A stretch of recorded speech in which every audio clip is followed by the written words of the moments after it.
So welcome everybody to this very exciting session on cataract and refractive learn from the masters, where we are actually going to learn truly from some of the most prolific cataract and refractive surgeons of our country about variety of different aspects that how they deal with intraoperatively and also how do they manage difficult situation with new technology. So and joining me here are the chairpersons, Dr. Sudhang Bharti sir from Delhi.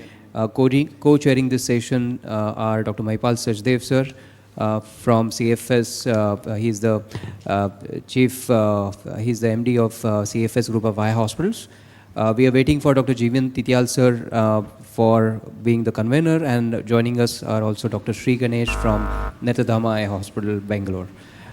So we will go to the first talk, which is on flax in difficult situations by Dr. Mahipal Sachdev sir. Thank you. Thank you.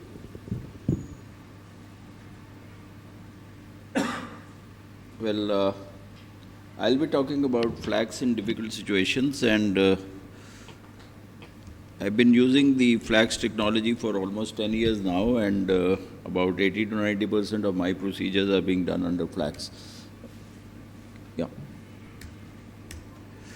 Okay, so the first situation that I'll be talking about is posterior polar cataract. This is my preferred choice. I push the patient to go in for a flax in a case of posterior polar cataract, and that is because you all know that there is a pre-existing weakness in the posterior capsule that you can see in polar cataracts, and a hydraulic rupture can happen, which is there. When you're doing a femto laser procedure at that particular time, there is a pneumodissection that happens, and this eliminates the need for doing a hydrodissection or hydrodelineation to a large extent. Also, the nuclear disassembly has already happened. So the important thing that you have in the femto is that you can see here that the AIOCMTC2, which is an integral part of any femto procedure, will clearly outline whether there is a defect, which you can see here. There is a defect in the posterior capsule, and you know beforehand that the possibility of having a posterior capsular rupture. And we have published this paper in the Journal for Cataract and Refractive Surgery, in which we have said that pre-existing posterior capsular dehiscence and can be seen on the femto laser, and how we can enhance the efficacy of femto laser as regards reducing the incidence of posterior capsular rent. So if you see here, so this is a clear cut. If you see here, there is a posterior polar cataract with a pre-existing rent, which you can even see on a slit lamp right from the beginning. So you are mentally prepared, but you can see here when you are doing femto laser, you can see this is a clear cut defect which is there. In this, I will show you the various stages by which you can find out that there is a defect. So what we do in this particular case is that the posterior default is increased so that you are leaving the defect behind. And when you are going to do a nuclear fractionation, under those circumstances, it will not come to the posterior limit where the defect is. So you can see this is a nice femto procedure that has been done. You can see the defect underlaid on coaxial, and now you see the intraop OCT. Again, on the intraop OCT, you can easily see that there is a defect, and this is you can see this is a pneumodissection that has happened, and we are able to take out the nucleus very well. So what we have left behind is an epinuclear cushion, and that is what gives you the safety factor which is there. On the intraop OCT, you can see that we are removing the cortex, and you can see that when you are doing a controlled thing, it is only right at the end that you see the defect, and you can see that this is the on the intraop OCT the defect which is herniating. So this is the photo essay that was accepted. So you can see here slit lamp examination is showing you. Then if you do even an IOL master, here also you can find out that there is a defect. When you go on to the femto procedure, here also you will see the defect, and this is the intraop OCT which is showing you the various images. So this is various imaging things which can help you in doing a good femto procedure in a posterior polar cataract without actually having a nucleus drop. This is in a small pupil. This is a Malugin ring you can see. And what is done is that if you are able to put a Malyugin ring, you can do the procedure. Now, this is another difficult case in which you can see that this is a case where there is an ICL. So the important thing that I have to show you is that the optic of the ICL is recognized as the pupil by the femtocataract. So that you have to see, you saw that I enlarged the pupil, and you have to also match the surfaces, which have to be very correct, because the back surface of the lens can often be mistaken as the anterior capsule. But otherwise, if you do these the alignment properly, this is pretty easy, and you can go ahead and do in a difficult situation a femto procedure, which you can see in this particular case. The ICL has been taken out, and there is a good pre-chopping and a good nucleotomy that you have. Now, in this particular case, if you, this is the same one which has come. So you can see this is the small pupil which was there. Now, this is the small pupil in this particular case. We'll go ahead and put a Malyugin ring. You can see this is a Malyugin ring that has been put. You can go back. You can either leave the visco and increase the power or the energy of the femto, or you can wash it and put a suture and go ahead and do a capsulotomy and a nucleotomy. So in this particular case, you can see this is the femto procedure that is being done in a small pupil. And once you can get a good capsulotomy as also a nucleotomy that you can get in this particular case, which is here. When you go ahead on the next treatment of choice, well defined in phacomorphic glaucoma, is doing a femto procedure, because it's a closed chamber. You will not have a run through. Dr. Tityal is here. He has described various forms of intumescent cataract. You can see this is a phacomorphic glaucoma. This is the back of the iris is the iris is touching the back of the cornea, and you can see that there was a mini explosion when you did a capsulotomy. And in such intumescent cataracts in phacomorphic, you can see that we are getting a good capsulotomy. There may be some skip areas, so it's best to use a trypan blue so that you are able to get a complete capsulotomy.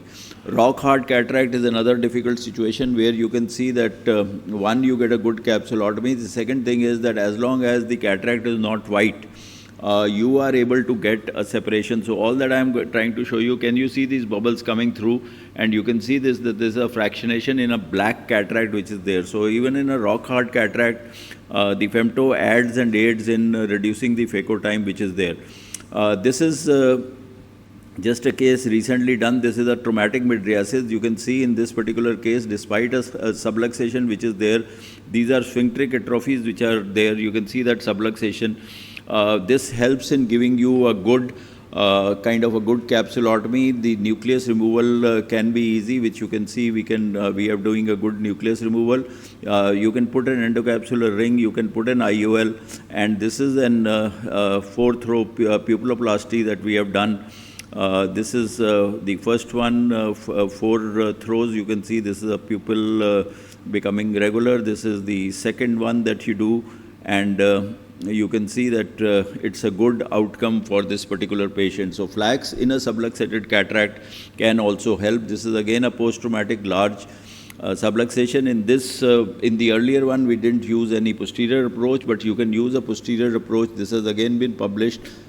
This is limited pars plana vitrectomy for optimizing the surgical outcomes. In this, we go ahead from the posterior approach, do a vitrectomy, and then be able to do the procedure. So if you see here, there is a vitreous blob on the OCT in the femtolaser that you can see in this particular case. So what we will do is that we will adjust, you can see it's a globular lens, much more globular. You can change the size of the capsulotomy. You can have it off-center, because when you're going to put a ring, it will become central.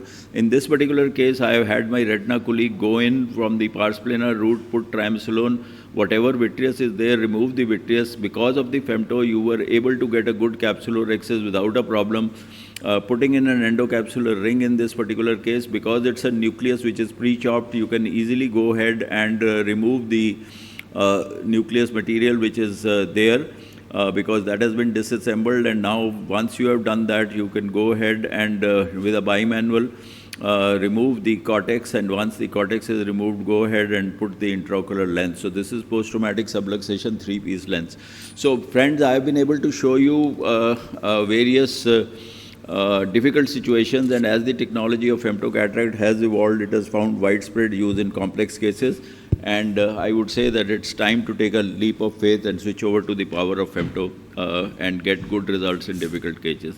So to conclude, I will say that there are many devices, aids that are developed to help a cataract surgeon, and the primary aim is to reduce surgical time, ultrasound power, as also to come with great outcomes, and there are several pros and cons for every machine, and the femto laser is one such machine which helps in getting good results for you.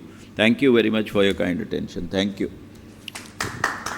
Thank you, Mahipal, for this excellent talk. And I want to emphasize one take-home message and one point which he showed excellently, and that was in a posterior polar cataract with pre-existing defect. It was, I think, the pre-chopped nucleus which was important in not getting the posterior defect increased, because otherwise if you had gone for a chop, this would have caused an increment in the posterior capsular defect and then probably caused a difficult situation where nucleus drop was definitely possible. So that's another positive point about femto, and other videos were also excellent. Thank you very much. Thank you. Any questions? So we go forward with the next talk, and that will be capsulotomy fixated swivel haptics IOL by Dr. Sri Ganesh. Thank you, Dr. Bharti. That is the innovation from Sri Ganesh. He's got many innovations to his credit, and this is one of the fantastic one. Thank you, Dr. Bharti. Good afternoon, dear friends. And I would like to talk about IOLs for femtosecond lens surgery, and I have an innovation which is a swivel haptic toric IOL as a capsulotomy fixated lens. You heard Dr. Mahipal talk about flax, but once you do the flax, then you can have lenses for flax which are capsulotomy fixated. That is the biggest advantage of doing flax. So which is the best place to insert the lens? I mean, where do you want to place the lens after removing the cataract? Is it in the antechamber? Is it in the posterior, in the bag, or is it at the level of the anterior capsule? So the common pitfalls of present-day IOLs which are placed in the capsular bag are that it is very difficult to estimate the effective lens position, so you can have refractive surprises in some cases. Rotational stability for toric IOLs can be an issue, and you have rotations in the bag, especially if the bag size is bigger. Premium or toric lenses cannot be used if you have complications like a PCR. No, there are no premium lenses for aphakia, and even in multifocals you have many steps and rings once you put the lens in the bag, because it's more posterior, and this increases the photic phenomenon. So if you look at existing capsulotomy fixated IOL designs, you have bag in the lens IOL for which you need a perfect 4.8 mm rhexis and also posterior capsulotomy, and usually used in pediatric cases, but again you need a higher degree of skill. Then you have the masket lens, which again needs a perfect 4.8 mm rhexis, and you have to capture the rhexis in the groove, and it can also lead to capsular blockade, so never became very popular. And then you have the Femtis IOL, which is probably the commercial IOL available today, and that's the Femtis lens. But again, this is a hydrophilic lens, and then it needs a higher degree of skill. You can also have pupillary capture in the groove with this lens, and then you also can have capsular blockade.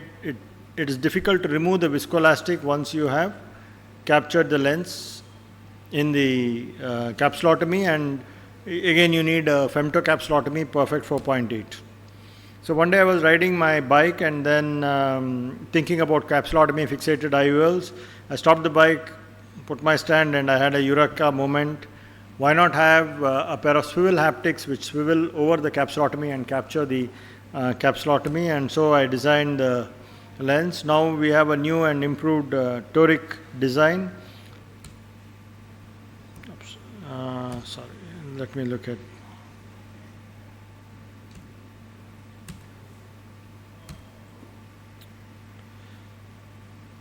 So if you look at the design of the lens, it's a single piece open loop hydrophobic acrylic IOL with two 6 mm aspheric optics, 13 mm overall diameter, two extra swivel haptics of 2.5 mm made from a proprietary material which swivel over a pivot. The A constant is 117.1 because it's placed much more anteriorly. Let us look at some cases. First is a routine uneventful case. This is a toric IOL. You can see that femto has been done with the Intelli axis, so you can see the knobs there, which is where you need to place the axis. This swivel haptic IOL can be loaded into any cartridge, either a butterfly cartridge or a closed cartridge, and then injected. You just inject it into the capsular bag like any other lens, and then after that you can just swivel the haptic over the capsulotomy so that it captures the capsulotomy, and then you can see that it is. You can remove the viscoelastic even from underneath the lens, which you cannot do with the other capsulotomy fixated IOLs. And since it's anchored to the capsule, you can see it's perfectly on axis. This is one of the cases. Post-op refraction you can see is plano. So you get an excellent toric correction. There's no rotation of the lens because it's fixed onto the anterior capsule. Suppose you do not have a perfect capsulotomy. See, this is a case where the patient moved the eye, the suction loss, partially there has been the laser capsulotomy, but then it is completed with the forceps, and you can see it is not very regular. Even in these cases, even if it's not regular, you can still use this lens. Even in manual capsulotomy, if you don't have a perfect circular capsulotomy, you can still use this lens and place it on axis. This is the UBM showing the anterior position of the lens, and the OCT showing the anterior position of the lens. It's just under the iris, so you don't have any negative dysphotopsia. So you don't have the patients coming in complain of shadows in the temporal area. That's also an advantage. Suppose you have a PC rent, you can still use this lens. You don't need a standby. See, this is a PC rent which has occurred. It's a fairly large PC rent. You can still put this lens in the capsular bag, rotate the swivel haptics to capture the capsulotomy. So you don't need a standby 3-piece lens. And this is a toric. So when you don't have 3-piece lenses in toric designs, so then you have to use a monofocal and the patient has left with an astigmatism. Here you don't even have to change the lens. You can use the same lens, place it on axis, and capture the capsulotomy, and it's very stable. So you can see this is the post-op picture. Then what about aphakia? For aphakia also the swivel haptics has holes. So this is a patient with aphakia, and you can see that the patient had high cylinder, needed a toric lens to be placed at 22 degrees axis. So you just mark exactly perpendicular to that. And here we have used a trocar cannula also, done a vitrectomy. Then you place the IOL, and then I'm using a 26 gauge needle with a pre-threaded 6-O-proline, which I pass through the hole in the haptic.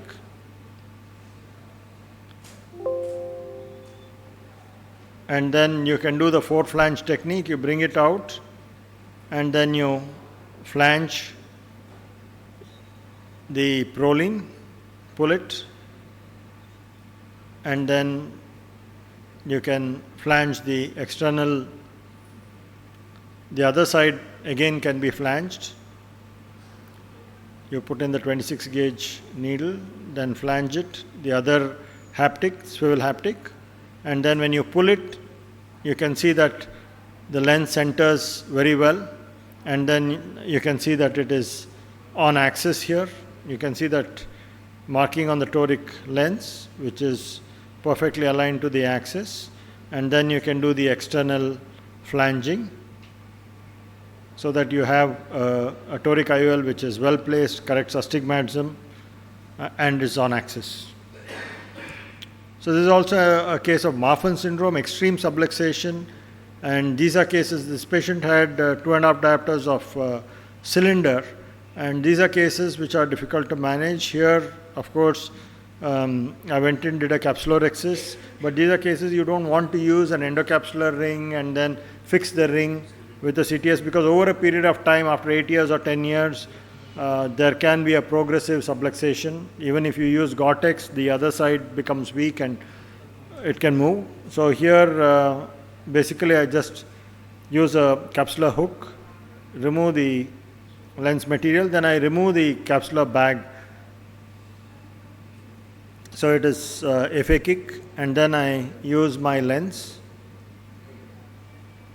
You can see that, the swivel haptic lens, and it has to be placed at 62 degrees the axis.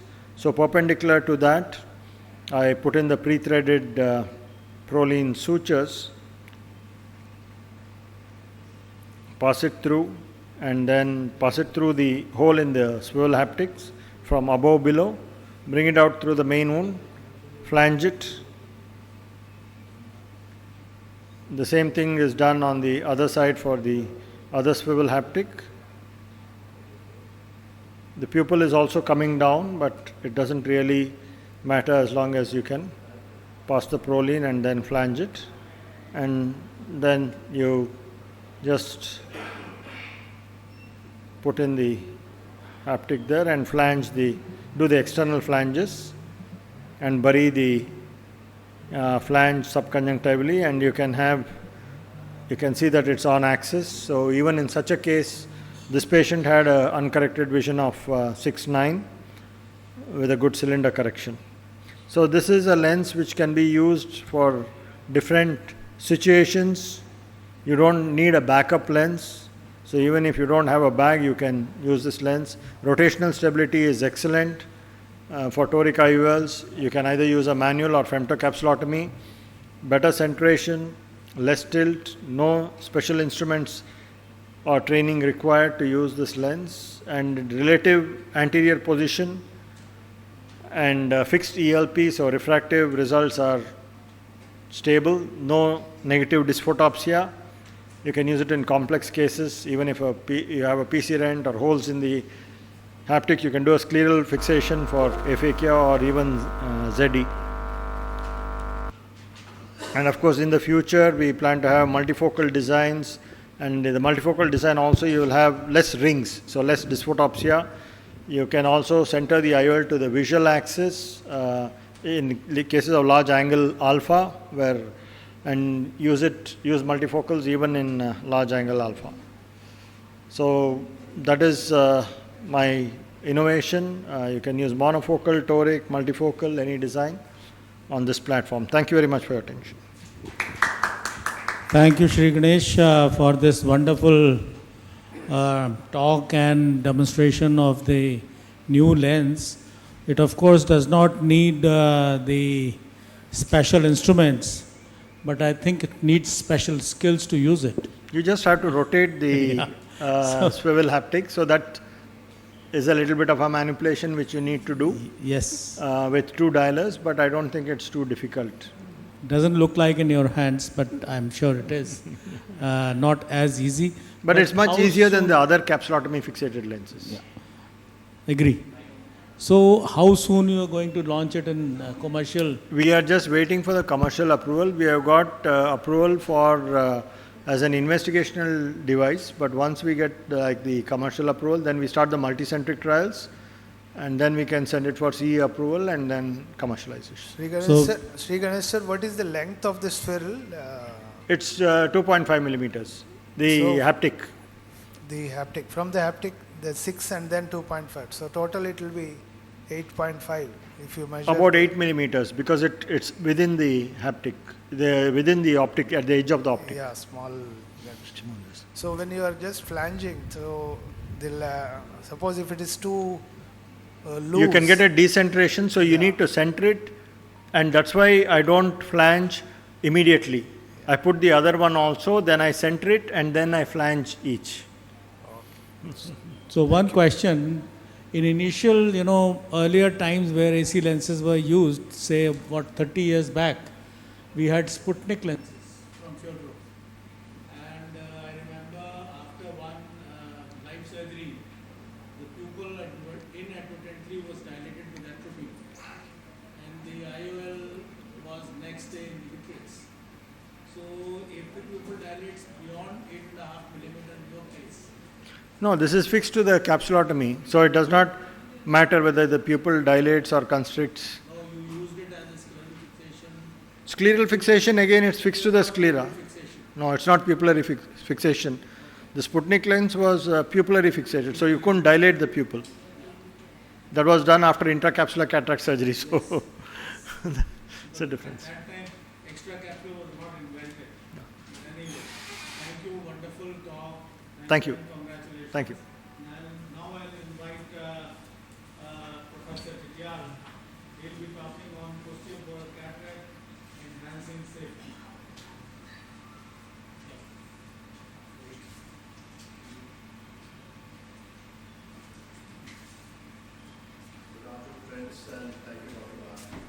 I think Before you start, I hope everybody is aware that Professor Tityal is Chief of RP Center of Ophthalmic Sciences, AIOCMTC2, New Delhi, and now also Dean of Research of AIMS.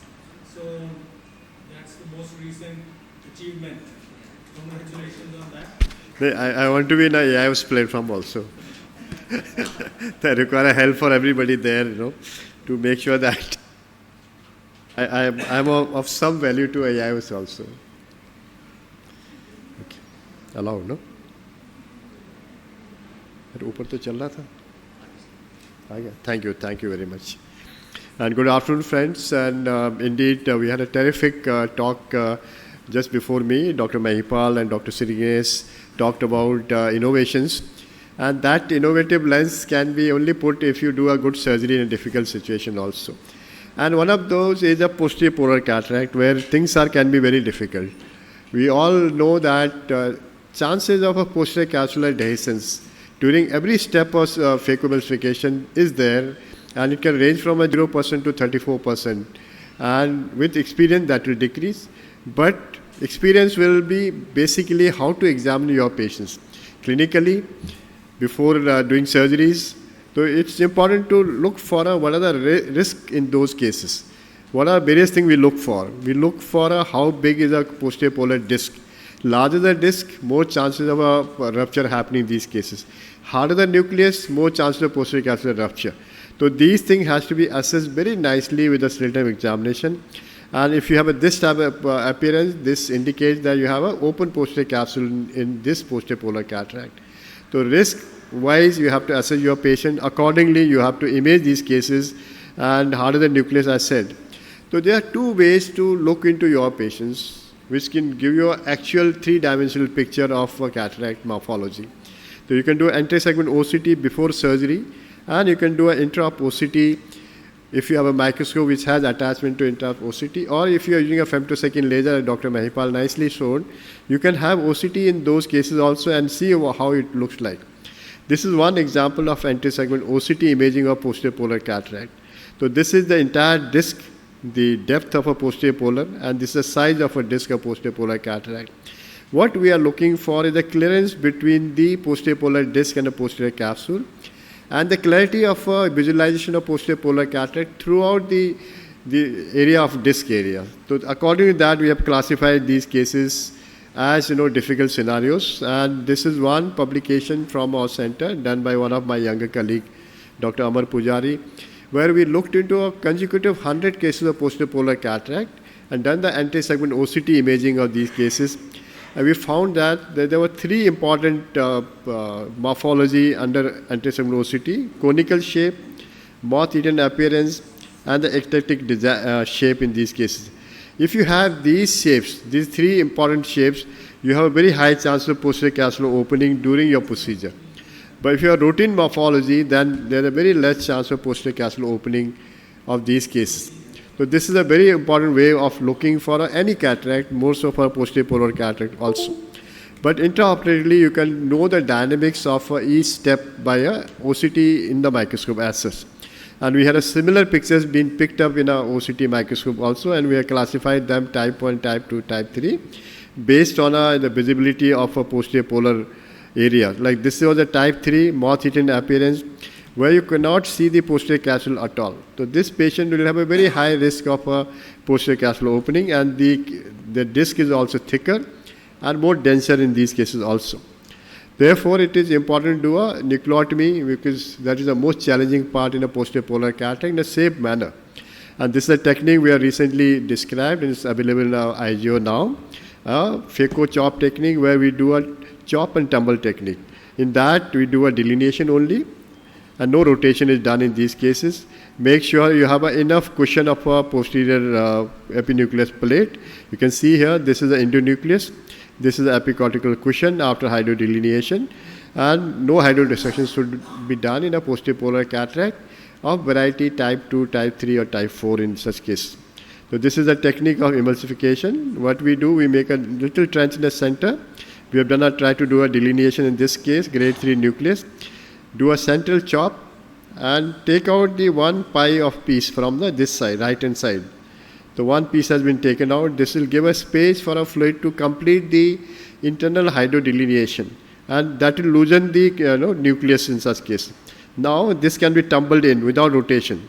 The entire nucleus is tumbled in. Now I can chop it subsequently. Same for this also. I can just pull this towards the central area and complete the nucleus here. So this is the entire nucleus emulsification without rotation. Once you don't do a rotation, it doesn't disrupt the epicortical cushion. That safeguards the posterior capsule till the end of these cases also. So this is the same technique been shown, and in IOCT we'll see how much fluid had gone inside the epicortical cushion and endonucleus to separate.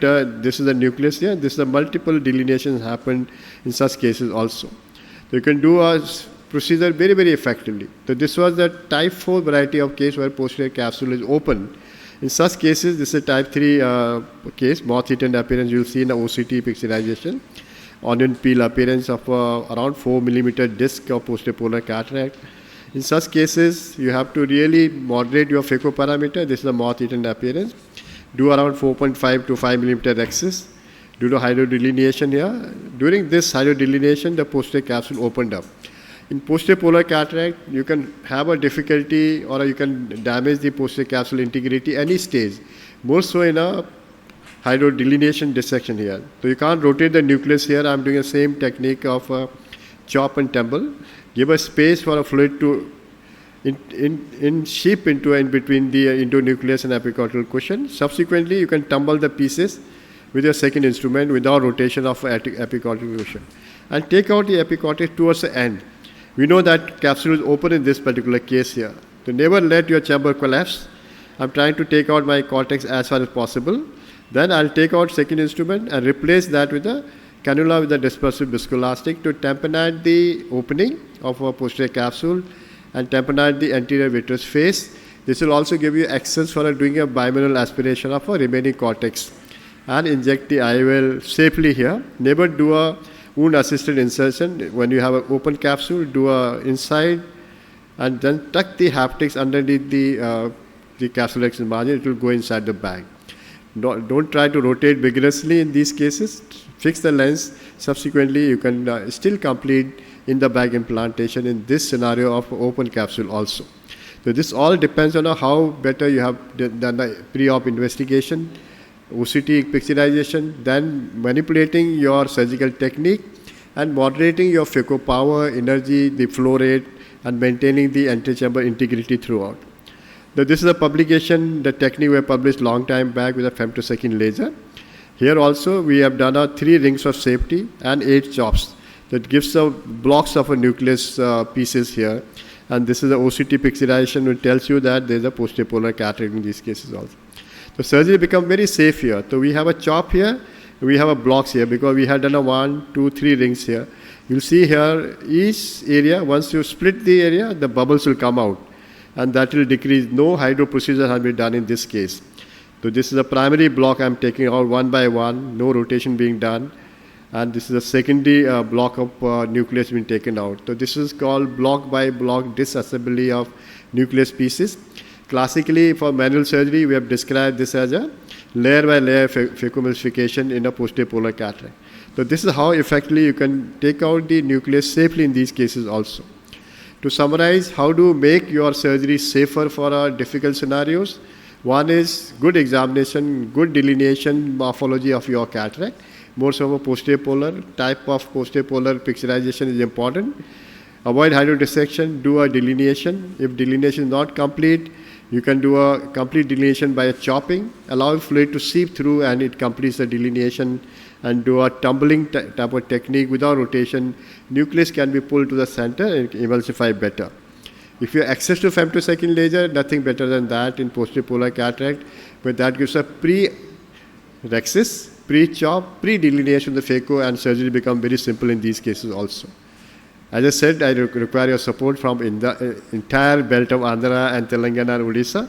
Thank you for being such a nice support for me, and hope that I'll be again in this place, beautiful place of Vizag.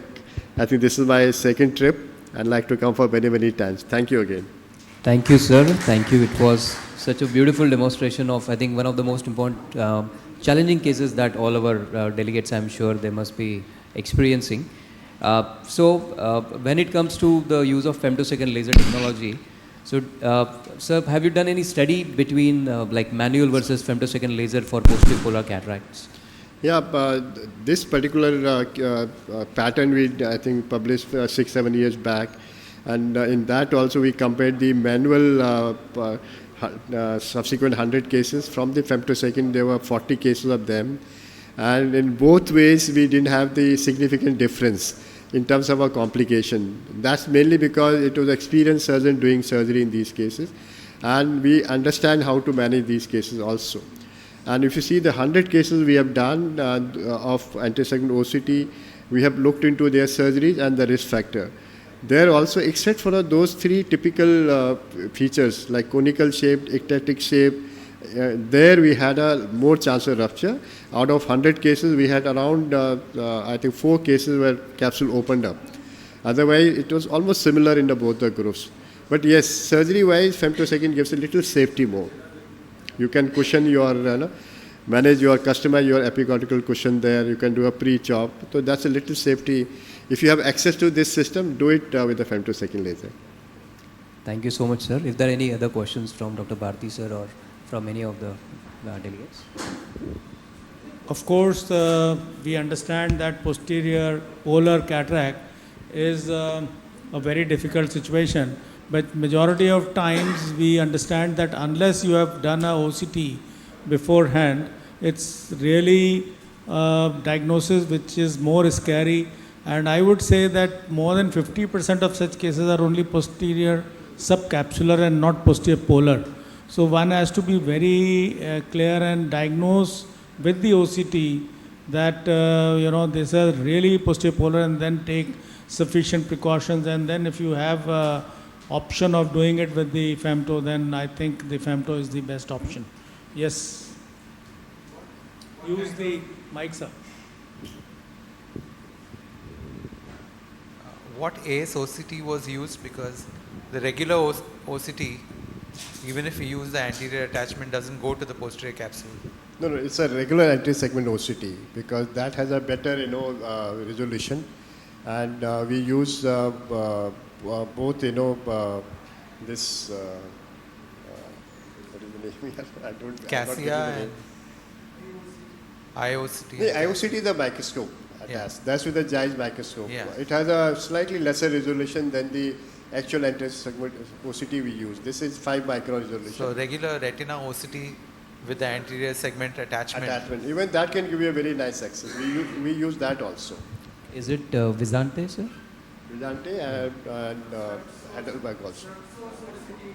Yeah, it's OCT in the microscope. Next is. Can I? Okay. No, I think as far as the OCT picture is concerned, there's a very high negative correlation. Am I right in the sense that if you have all those apparent disruptions in the posterior capsule, you may or may not have an event during surgery.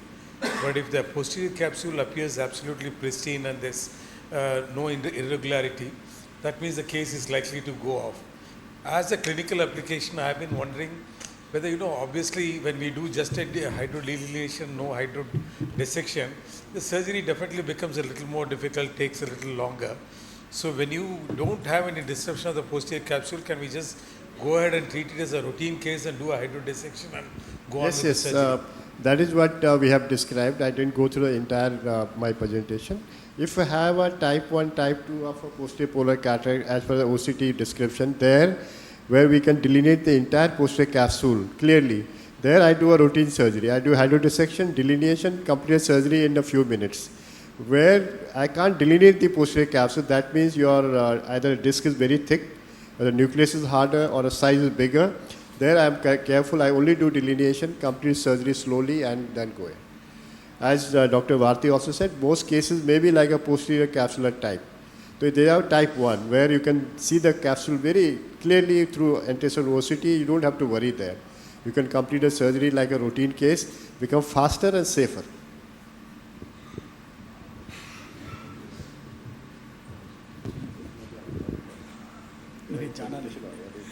Okay, our next speaker is Dr. D. Ramamurthy. He's chairman of the Eye Foundation and so many of them, but his main center is Coimbatore, and he'll be talking on lens-based refractive surgery. Dr. Ramamurthy. Thank you, Dr. Bharti. I'll be speaking about lens-based refractive surgery. Why are we gaining traction on this and getting interested in this? Because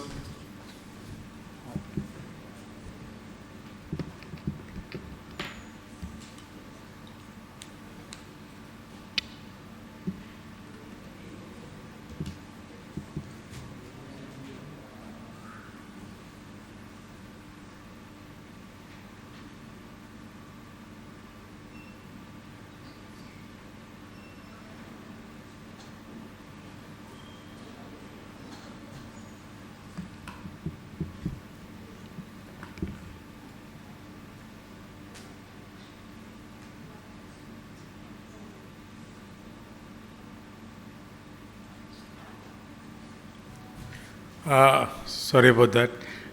I'll be speaking on lens-based refractive surgery. Why are we getting interested in this and this basis of refractive surgery gaining traction? Is because we are getting far more accurate with biometry, both as far as the availability of optical biometers and the modern formula that are concerned. The availability of premium trifocal EDOF lenses, toric lenses, which allows us to gain good quality as well as quantity of vision, excellent post-surgical visual outcomes, and the fact that people in their 50s and 60s also want to enjoy sports, enjoy a spectacle-free vision, and that is something that we need to address. And obviously today, the indications for lens removal could be considered as cataract, high emetropia, and treatment of presbyopia. This could have been considered as sacrilegious and unethical just less than a decade back. Today again I would choose my patients. It's not that I would do it for a high myopic patient, but then in case there is a high hyperopia, then these are the patients who will benefit from it. And we also must understand that though we might not be seeing a cataract on the slit lamp, these patients might be having a dysfunctional lens. So as you can see here, the same patient at the age of 25, at the age of 55, you can see that both these lenses appear quite transparent and clear, and maybe with some refractive correction, the patient might be having a 6/6 and 6 vision even at the age of 55. But then at this age, there is a significant increase in the spherical aberration and light scattering of this lens.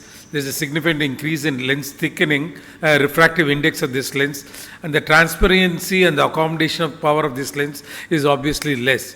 So obviously, just because the lens is clear, you cannot consider it as functioning optimally, and that's why the concept of lens dysfunction came into being.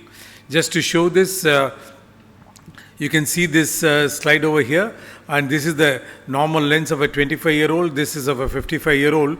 Obviously, this is a much thicker lens, and the point spread function of this lens would also be much worse. And as we are all very familiar with, the accommodation drops down from almost 12 diopters when the patient is 10 years old to almost nil when the patient is 60 years old.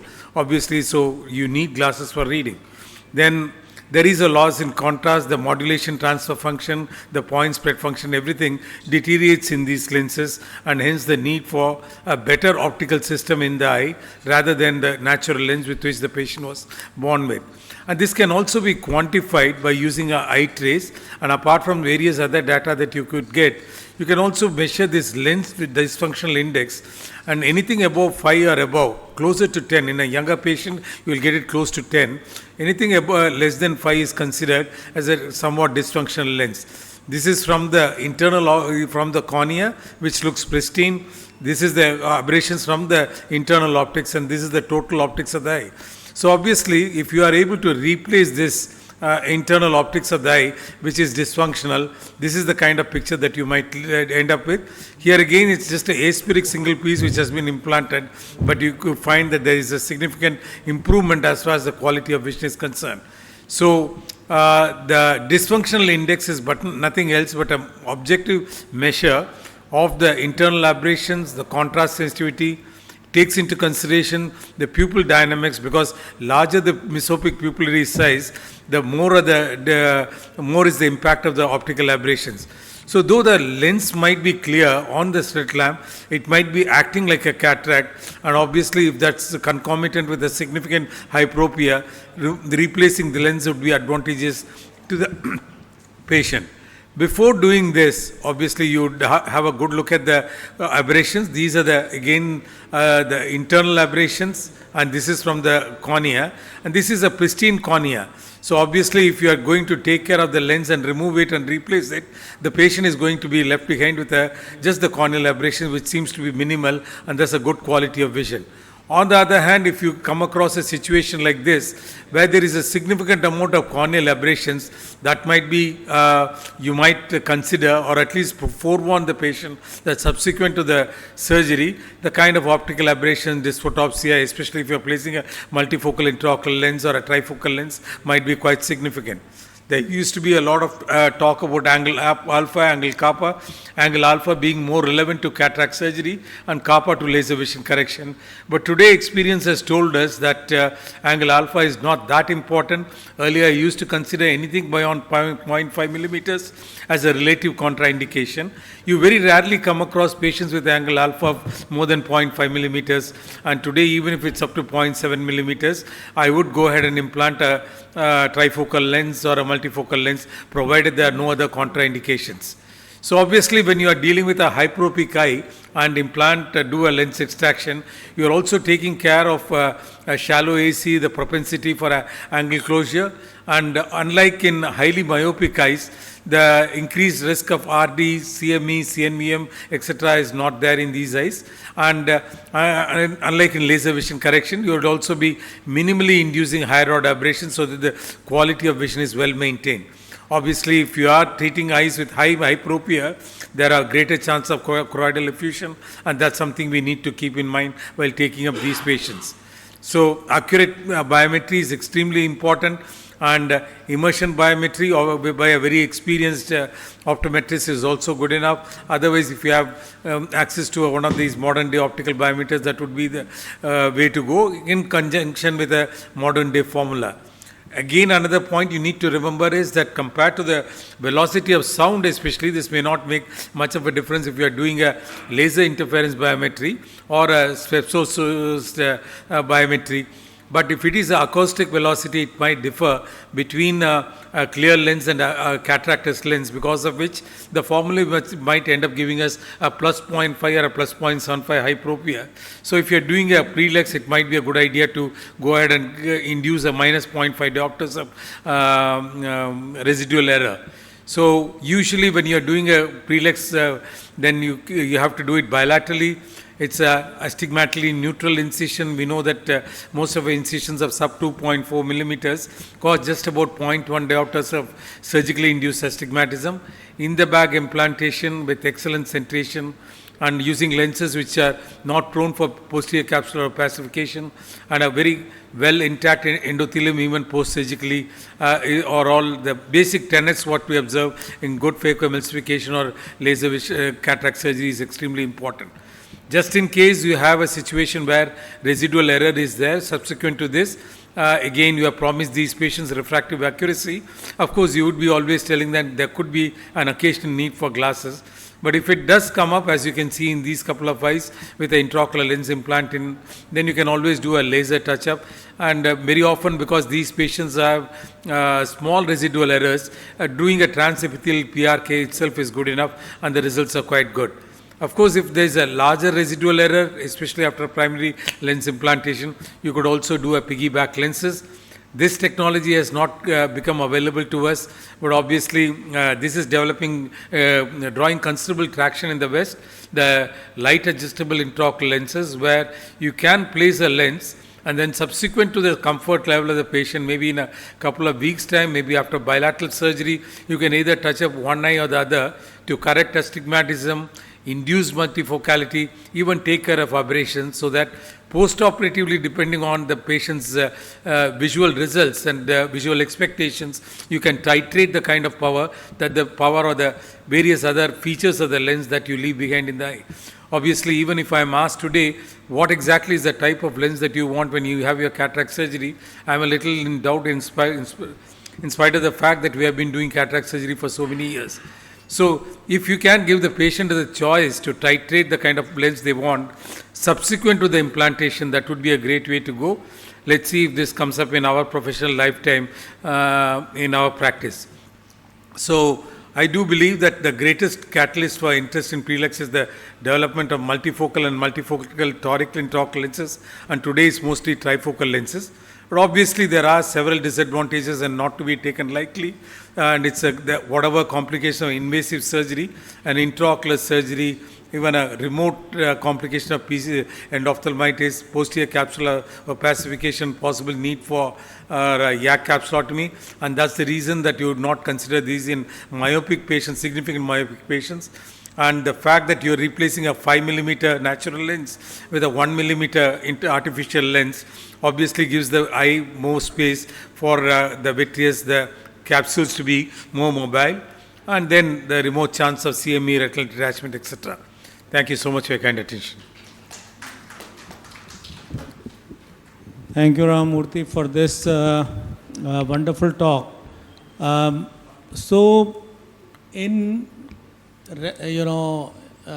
Finally, you think that it is only for correction of hyperopes rather than all refractive kind of corrections which you want to do. The refractive cataract surgery, you think that is the only indication in your practice? As of now, I have done a couple of myopic patients, like, when one eye has already received an implant, other eye has some early lenticular sclerosis, still they are seeing 6, -2, -2.5, etc. But I would stay away from doing this in highly myopic patients. One of the main reason being that it's been shown that once you do even a cataract surgery, subsequent to that, the chance of retinal detachment increases in these patients almost by 8 times. But there is a caveat to this: if there is a complete posterior vitreous detachment, then the risk of retinal detachment may not be so high. But all said and done, refractive surgery is still a cosmetic surgery, so even if there is a mild chances of a serious complication like a retinal detachment, I would rather stay away from that. So my usual run-of-the-mill patients who go for PRELEX in my practice are those patients not requiring too much of night vision requirement. Obviously, if it's a 55-year-old who has to drive 10 kilometers back from work, I don't want him to suffer with this.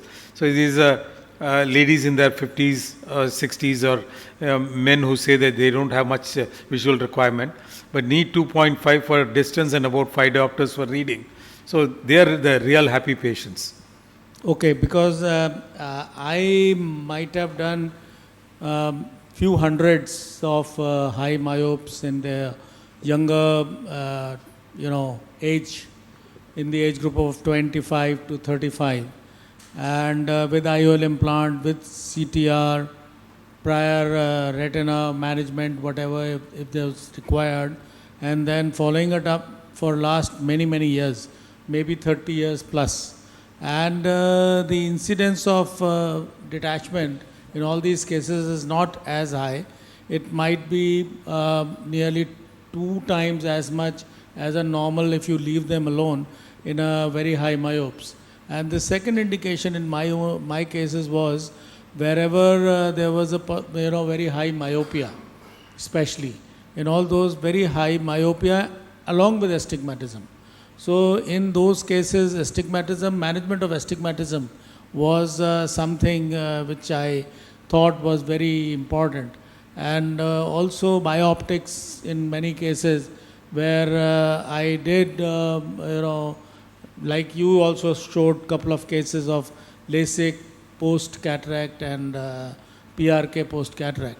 So all these cases also I have done and done successfully, reasonably well, without many complications like endophthalmitis. Endophthalmitis is again a complication is a very which is rare not complication. very, very rare. Yeah. So that is why I said that I have personally done many and not burnt my fingers with that. No, Any you have been comments, fortunate, and I think there are others also who claim that they have done for high myopia. But I personally, I think literature bears out the fact that the incidence of detachment is higher. And most of these myopic patients have reasonably good AC depth. You rarely come across a patient who has a compromised AC depth with a -12 diopters of refractive error.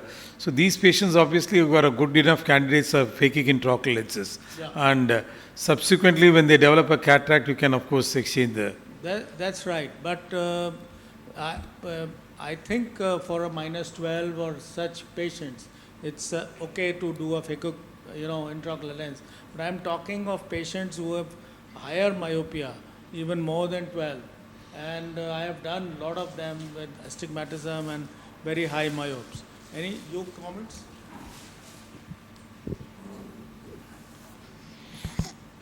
So this question is regarding for hyperopic patients. Are there any conditions where you would definitely put a CTR in these patients? Sorry? A capsule tension ring. My intention of asking the question is, how do you fix the ELP, the lens position? In hyperopic patients? Yeah, I mean, if you are replacing a 5 millimeter thickness lens with a 1 millimeter, 1.5 millimeter. No, I think, because the modern Barrett formula, etc., takes into consideration the wide to wide, the AC depth, the lens thickness, apart from the axial length, it's already the ELP that they give is fairly accurate. And what you find is that except in cases like +15 or +16 diopters, in which case I just place a +40 diopters and then place a secondary lens, a piggyback lens to correct the residual refractive error. So these but would otherwise for +3, +4, etc., Right, I find that these formulae work quite well. So these would be all eyes with an axial length of more than 22. Not necessarily. They could even be 20 or 19, etc. I think the Barrett works quite well. But I'm not saying I hit refractive accuracy in all these cases. That's the reason I showed that laser correction also. And if in case there's and usually if at all it's an error, if it's a minus error, then it's better because it's more easily treated with laser. वो भी आ गया, I think we'll hurry up because Dr. Harbans is also here, so there are 3 talks. May I request Dr. Gopal Raju to kindly give his talk on Zeiss cataract workflow efficiency without compromise.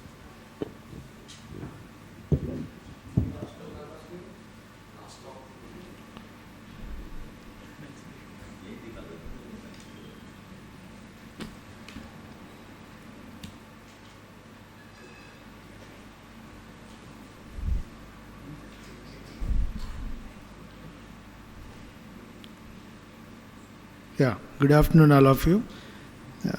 Then now Zeiss cataract workflow, and I'll be briefly touching on it. slides move on. Yeah. So this is basically a sponsored talk, so supported by the JICE for our educational activities to our society. See, coming to the cataract surgery now, earlier few talks we were discussing, cataract surgery now became a refractive cataract surgery. The aim is to get a 6/6 and 6. It requires proper evaluation and then planning and then the workflow. That is mainly the data flow from the pre-op situation to the intra-op situation. And all these, we need a good biometry, data transfer to OR, and then integration during the surgery. This is what we need in the current cataract surgery practices.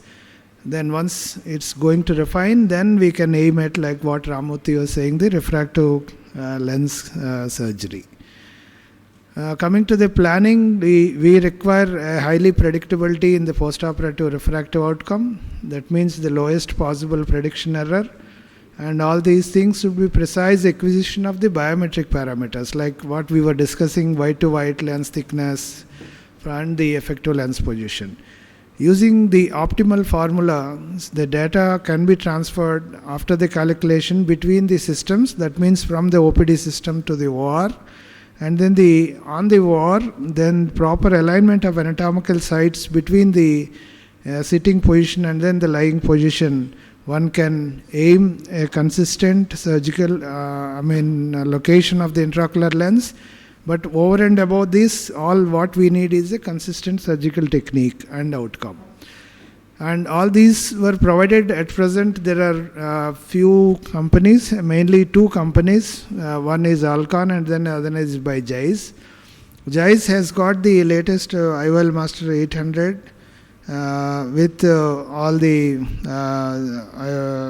features of the modern acquisition, and then the IOL precise acquisition of the alignment, and then can be transferred to their Callisto system in the OR that can be used to any of these Lumira series. This we all know the IOL Master 700, how efficient it is, and then how precisely we can calculate with the lowest amount of errors. And along with the biometry, we can digitally acquire all the parameters in the OPD itself, which can be transferred in through their central data source. Then from there we can transfer into the OR through the JICE forum. So it is attached to the JICE microscope, where we can pull all the data from the OPD acquisition, and then proper planning can be done. That will suggest us right from incision to capsular axis to the implantation axis of the toric IOL in such incidences. Even the location of the incision with minimal astigmatism, we can still go ahead with the steep axis surgery, where we can nullify by using the surgeon-induced astigmatism. This is the Callisto system, where you can plan, and it will guide us marklessly to where to locate the incision, and then the sizing of the capsular axis and the placement of the intraocular lens if it is a toric lens. So earlier we used to use different machines. One is for calculating the biometry, another is for the digital marker, and then if it is again in the OR, if you don't have that, from the basic biometry and then the manual marking, and then doing the IOL. So now all these can be integrated into a single system.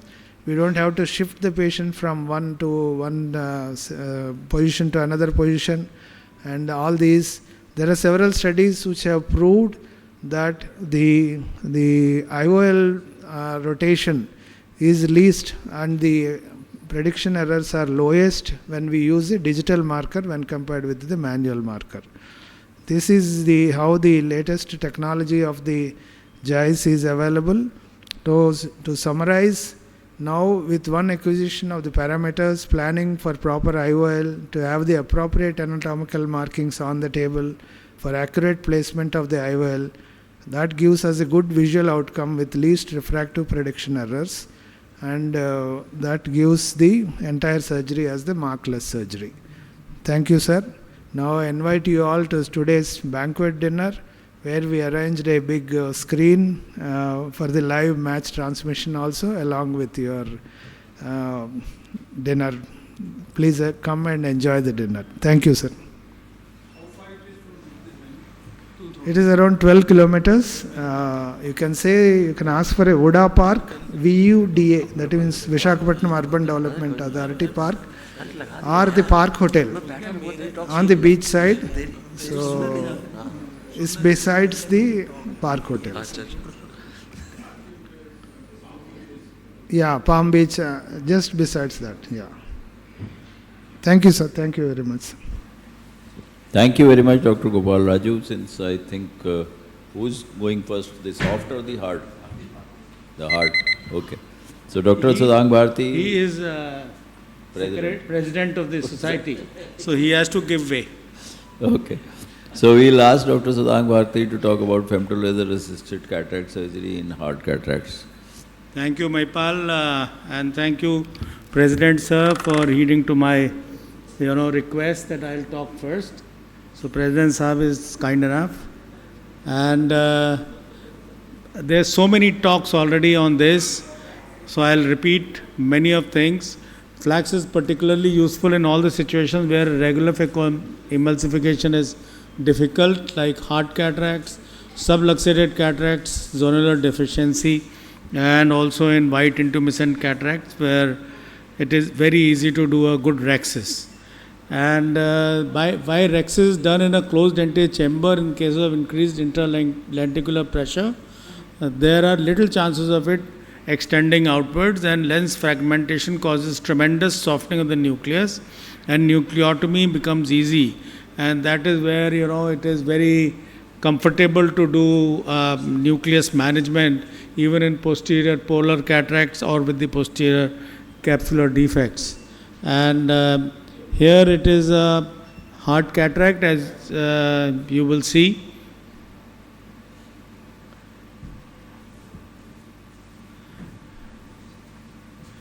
And I'll try to finish it quickly. So this is a cataract where this is a small pupil, and I am putting a Malugan ring.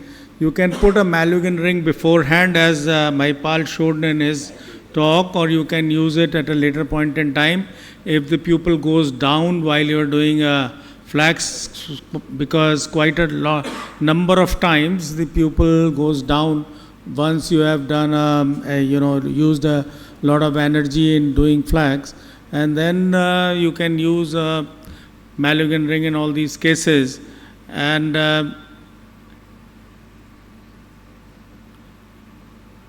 okay, and then do the hydrodissection and rotate the nucleus. It was a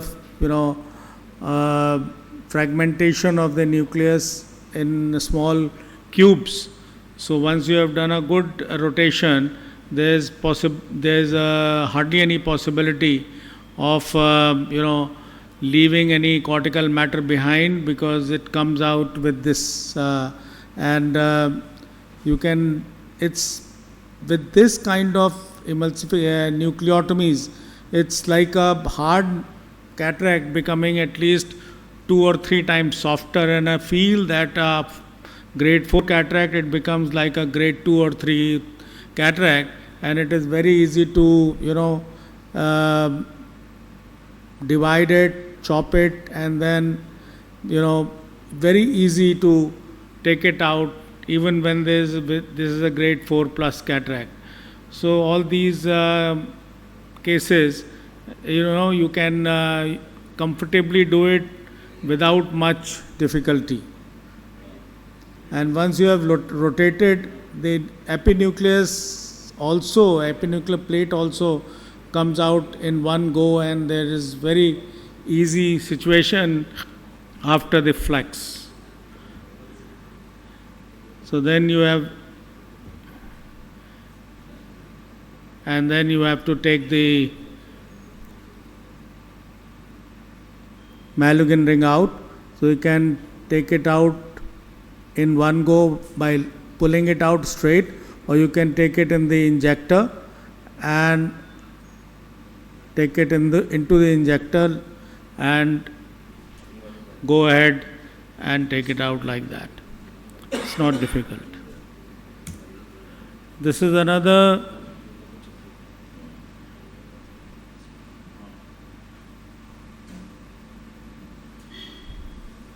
case of hard cataract, and as you can see, there is a floating capsulotomy here, and in all these cases, as you can appreciate, the nucleus is, it's become so soft, and also I am sure you can appreciate the RK cuts. So this video is showing two things, that the laser, femtosecond laser, is equally effective in cases where there are corneal opacities like RK cuts, and even in all those cases, it's not that the cuts will have any impedance in the cutting of the nucleus, and the only thing is that sometimes the cuts, these RK incisions, they open, and once they open, you have to suture them to get a complete closure. But it is important that these cuts will not hamper the efficacy and comfort of cataract nucleotomy. And this is the third case, which is again a very, very hard cataract. Here you can see, and it is again a grade 5 cataract, and here the nucleotomy of course is not floating, but it is very easy to disengage and take the capsulotomy out, and then you need to do a good hydrodissection so that nucleus is moving. I always want to move the nucleus and rotate it so that there is complete separation of the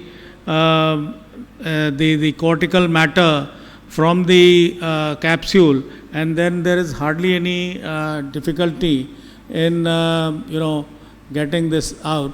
And you can see that even this kind of cataract, it's not very difficult to chop. It becomes very easy to chop because the nucleotomy is already done with the femtosecond laser, and the nucleus is already divided into multiple small pieces, and this can be chopped also because they can be separated, and it can be taken out, emulsified in a manner like a grade 3 cataract in all these cases, as you can see. And it's easy in all these cases to manage the nucleus very, very comfortably. And okay, my time is over, so I'll just do it faster. Take the video here, show the injection of the lens, and that's all. Thank you very much. Thank you very much, Dr. Bharti. India took 2 wickets in your talk. Thank you. You're very lucky, so keep talking.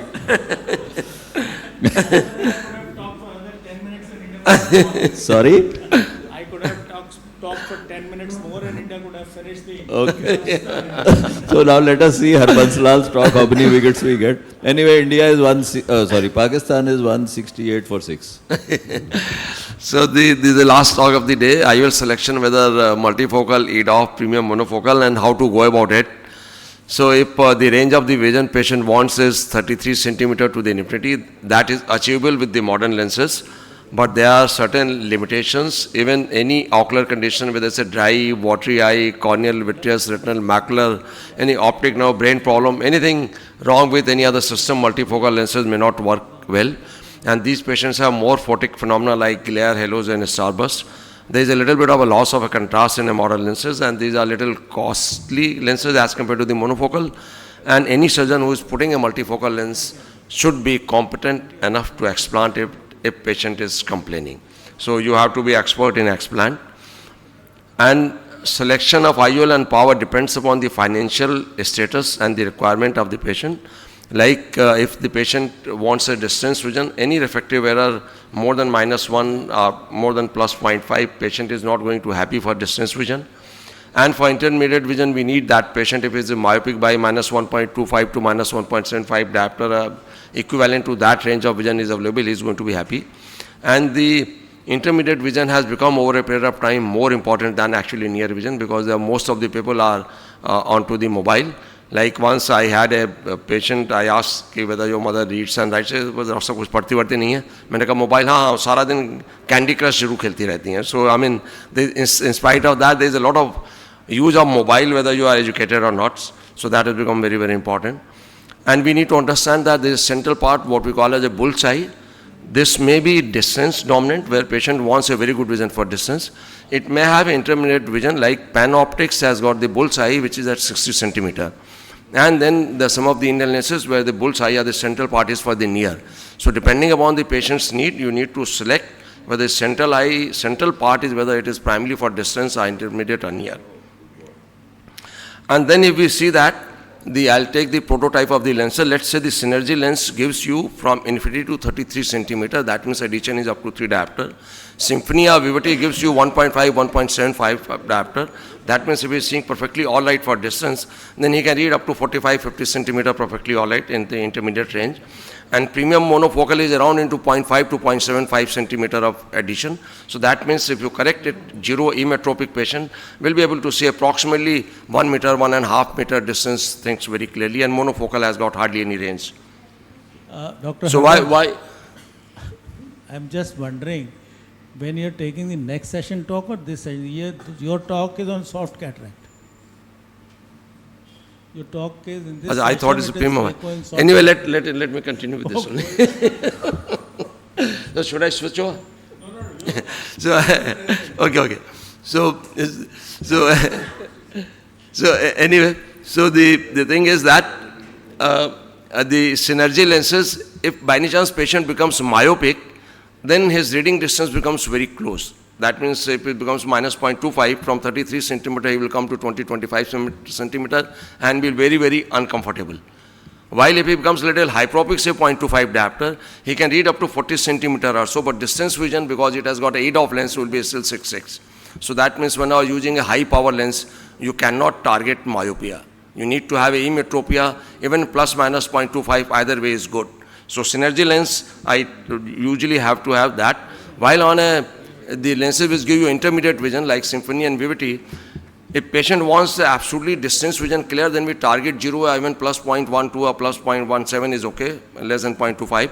But if you want to enhance the effect for the near vision and reading, then keep the one eye around minus 0.25, the other eye minus 0.75.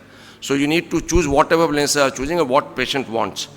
And when we come to the premium monofocal, because it has got a high landing, that means if it is a 0.25 plus, still patient can see 6.6. So if the patient wants very good distance vision, you treat this lens like a synergy lens, and even the patient little hypermetropic, it will make no difference. But if he wants better intermediate vision and near vision, you treat this lens like Symphony and Vivity, keep one eye little minus 0.25, another eye minus 0.75. So even if there is a minus 0.25 error for distance, he will have reasonably good vision and he will be able to read for near as well. And monofocal, of course, most of the patients will be happy to having very good distance vision, but if anyhow you want to give a little bit of intermediate vision, then you will have to keep around one eye minus 0.5 and another around minus 1, minus 1.25. So another very important thing is that the depth of focus also depends upon the pupil size. You will be surprised that many patients have got 6x vision with the monofocal because the pupil size is very small, particularly Indians who have got a brown iris have got a very small pupil. Astigmatism also gives a depth of focus, particularly if it is a vertical myopia, minus cylinder at 90 degree, it gives an excellent depth of focus. That means patient having a 0.75, around minus 1 diopter of cylindrical power at 90 degree may actually can read for near and distance both. Higher order aberrations are also excellent for giving a depth of focus. So that means when we are using aspheric lenses, actually we are removing that depth of focus from the patient's eye. So they also give a very good, and some of them may have very high cone concentration and some of them have supranormal vision of 6/4 or 6/3. So even if they can see actually well for near even if they are emmetropic. So there are many reasons for them to have very good vision. We know what we want, but how to go about it, for that we need to understand the biometry. And the important thing is what formulas we are using, what is the anterior chamber depth.